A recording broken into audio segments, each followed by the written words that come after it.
Welcome everybody to Shoop Sports. I'm your host Shoop, here with my first ever edition of MLB bets and analysis from all games. Today is August 12th, and we're going to be going through this 11 game set.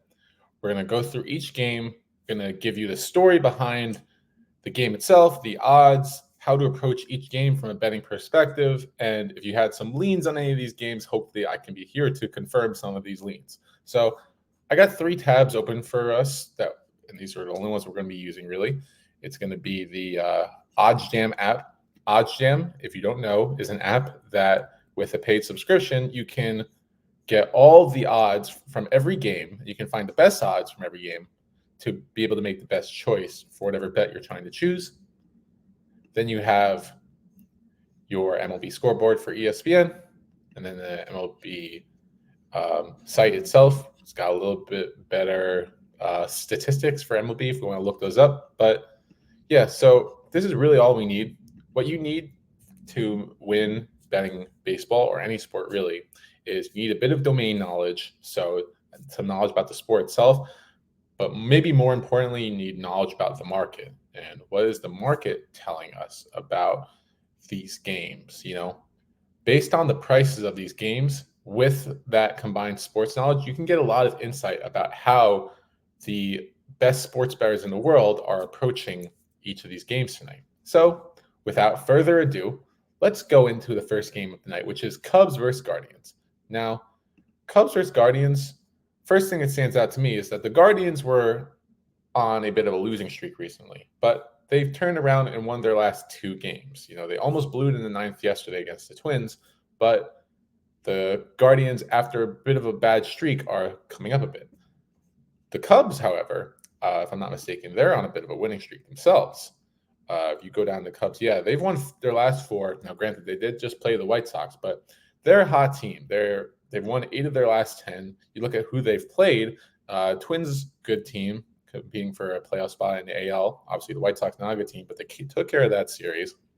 And then they took 3 out of 4 from the Cardinals, and that was not before. They took 2 out of 3 from the Royals as well. And, they've had some serious losses in here, but overall, they've been performing better. And, the struggle of the Cubs all season has been their hitting. But you can see that they're starting to score runs a lot better. The trade for Isaac Paredes really put a jolt into that lineup. So it gives a little more optimism for the Cubs. Now, looking at this spread, we have the money line for the Cubs, which opened up at minus 115 and has jumped up to minus 125. And the reason for that is Shota Imanaga. Imanaga has been the Cubs ace all season. Now, he started off the season very dominant, but you go to his recent splits, and once you get into the month of June crushed Imanaga. I mean, this one start against the Mets really did him in, but he started giving up more home runs. You see he gave up 5 in this month, and he gave up another 4 in the month of July. But slowly, Imanaga is coming back into form. I mean, the start against the Cardinals was not good. Team still got the win. But overall, he's keeping his earned runs to a minimum, so he's not like totally going the other way. But yeah, Imanaga, I guess the way you could say it is he's been a good pitcher all year. He's still getting strikeouts, but he's not as dominant as he was in the beginning. So he's not unhittable. So we need to factor that in. Now, the Guardians themselves it's a bit surprising to me that they are a home underdog in this game. So we look at their history, and before this big losing streak, which came to the Diamondbacks, Twins, and Orioles, these are 3 very good teams, all teams vying for playoff position. So it was not like they got caked up by an easy schedule, caked up and beat up. But overall, since the end of the All-Star break, they just have not been performing at their best. So it is important to factor that in, but the Guardians being home underdogs in this game is very surprising. Now, Ben Lively himself, he's been better at home. overall, he's been solid. He's not been like a world beater by any means, but he's been pretty good. Now his best months were early in the season. He's kind of declined a little bit since then. But overall, I think in this play, the Guardians are value being a road underdog. I know the Cubs are hot. I know Imanaga is on the mound. I think the spread makes sense. The money line, that is. I think it makes sense as to why it would be leaning Cubs, but getting the Guardians at plus money at home, where you can see they're much better. They're one of the best home teams in the league, in fact, at 35-20. So I think that's great value. Now, important always to check what the market looks like for this game. So as you see, most sports books agree they have the Cubs as a slight favorite. Pinnacle has them as a slight favorite. They have the Guardians at plus 109. And if you don't know, the reason we look at Pinnacle is because Pinnacle is known as the sharpest sports book in the world. Reason for that is because they take large size bets to get the best information possible. So they use these large bets to shape the market and get the best line possible, and other sportsbooks tend to copy off of them. So important to know, Circus Sportsbook also in that category. They're definitely a sharp sportsbook, definitely important to look at them as well. But this money line is at a consensus right now. Now, looking at other potential props, the no-run first inning is very interesting, and you can get at minus 115 at Bet365, but you can see it's favored a bit more on Pinnacle. So there's a little value with that right there, but two very good pitchers. And let's see, do they give up a lot of runs in the first inning? I mean, the one thing I like to look at is like recent starts. So like Cubs scored in that one. Cardinals scored in this one. I would actually just stick with the Guardians as being the best play here at that plus 105. I think by the time we get to game time, the odds will shift a little bit more towards even, and you'll be getting good value on the Guardians. So it was my lean for this game, and I'm just going to move on to the next game. So the next game we're going to talk about is the Cardinals versus Reds, another game featuring NL Central teams, but two this time. And we have a matchup of two pitchers that we have seen a lot of this year and may have seen a bunch of each other as well. The cool thing what MLB.com does is it tells you the batters' matchups, how they've done against these pitchers. And you can see all of the batters, or at least the majority of them, have seen these pitchers. Let's start with Sonny Gray. How have the Reds done against Sonny Gray? Well, we're looking at guys that have had at-bats against him. Heimer Candelario, 7 at-bats, no hits. Male, 5 at-bats, only 1 hit. Ty France, 7 at-bats, he's had 2 hits. So nobody is doing crazy good, but it seems like overall, Sonny Gray has been doing well against his team. On the other hand, Andrew Abbott, Nolan Arenado has had 10 at-bats. He's had 5 hits against him, including 2 home runs. Contreras, he's had a home run against Abbott and 2 hits and 2 at-bats. Billy Donovan, 2 hits and 7 at-bats. Everyone else, Goldschmidt has not had success against him. So we've seen a mix on both sides, but very interesting to know that Arenado's had success against Andrew Abbott. So I'm going to go ahead and go to that game, the Reds and the Cardinals. And I want to look at this total bases prop and see what Arenado is being rated at. If you have Ballybet, as I do, I'm in Virginia. He's at plus 125 to get over 1.5 bases. It's a great number, but on most sports books, he's going to be plus money. So I think that's a great bet to include. As you see, Pinnacle has his over at plus 108, and a lot of these sports books are offering better odds. So I really like that as a player prop for Nolan Arenado, to go over 1.5 bases.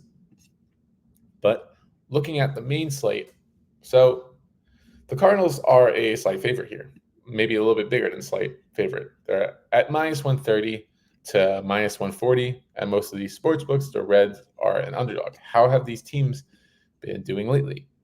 So we look at recent stats. You can see that these teams have been kind of average recently. Looking at the Cardinals just came off a 2-game series with the Royals, split those. They won the series versus the Rays, but they lost 3 out of 4 to the Cubs, lost to the Mets, that was an important game to win because they're in a wild card chase with them. They haven't had great results. They just had very average results since the break. The Cincinnati Reds, they're now 4 games under 500, and they've really not done a lot for themselves to get themselves into this playoff race. They got swept by the Nationals earlier. That was in July. They lost the series to the Rays, lost the series to the Giants. They had a little bit of a pick-me-up versus the Marlins, but just lost that series to the Brewers. So this is a team that is trending downward. And then looking at Sonny Gray, how he's done recently. I mean, Sonny Gray, he's an interesting pitcher because he is much better home than away. His ERA away has just not been great. If we want to take a look deeper into that to see like specific games, like against the Braves recently, he gave up 4 home runs.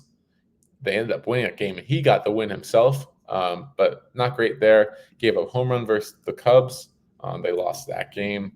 On the road against the Nationals, 5 earned runs, 1 home run. And these are all recent games, so this is the last 2 months. But overall, Gray not as good on the road. So even though Sonny Gray is a good pitcher, I think you should take that into consideration. His splits, home and away. Now we go to the other side of Andrew Abbott, who has been surprisingly okay this year. His ERA at home, not too bad. Look at recent games he's had. He didn't do too bad against the Giants. Didn't go deep into that game either. He did not have a good start against the Marlins, although they did win that game. He had a really good start against the Rockies at home, but the Rockies are, of course, a different offense, especially away than the Cardinals. And we look at this game that he had against the Cardinals themselves. It was a road game, but he fared pretty well. He was trending upward, but with recent bad starts against the Marlins, it's hard to know what you're going to get out of this guy. So for me, this game is a stay away for the money line. But if I had to take a play, I would take that Nolan Arenado over 1.5 bases. And we're going to go to this next game. That's going to be the Astros versus the Tampa Bay Rays. If you guys are liking this, make sure to subscribe to the channel and give me a follow on my TikTok, which I'll link in the description below. But here we go. Astros Rays, kind of similar to the Cardinals versus the Reds in the way that this money line is shaping up. But yeah, the Astros are more than slight favorites, and I think it's easy to see why. The Astros are in the thick of the playoff race. The Rays, while they're over 500, they're not all in for the playoffs. They traded some key pieces at the trade deadline. But you look at this pitching matchup, and it does raise some questions because Taj Bradley has been the Rays' best pitcher this season. And his ERA at home is stellar, 2.04. And you look at these games that he's had recently. I mean, he had a blow-up against the Cardinals, but again, it's a road game. If we're looking at just his home games, not great against the Marlins, but really, really good against the Guardians. Really, really, really good against the Nationals. He had 11 Ks, 3 hits given up. Didn't go too deep in those games, but performed spectacularly, got the win, played well against the Mariners. July was his best month. He had a 1.45 ERA, was dominant home and away. He had a couple starts, 3 starts, in fact, where he gave up 0 earned runs. He's kind of on a little bit of a down streak. So it's something to keep in mind. But overall, he's been a much better pitcher at home than away. Now we'll go into the other side. We're going to look at Framber Valdez, who has also been the Astros, maybe one of their best pitchers. You can argue Blanco is better, but overall, So his team has won his last 5 starts.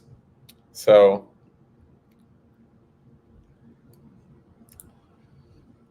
he's been getting strikeouts. He's been really dealing.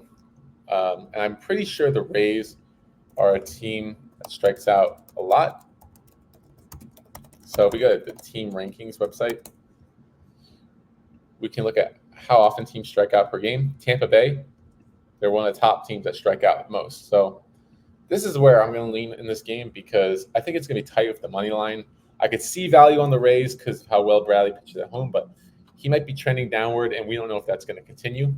But if we can get his strikeouts at plus money, let's say at 6.5, I mean, there's great value on that. 7.5 at plus 180, but minus 115 over at FanDuel for 6.5 strikeouts. I like that number a lot. So I would take that. I think that's the best value on the board.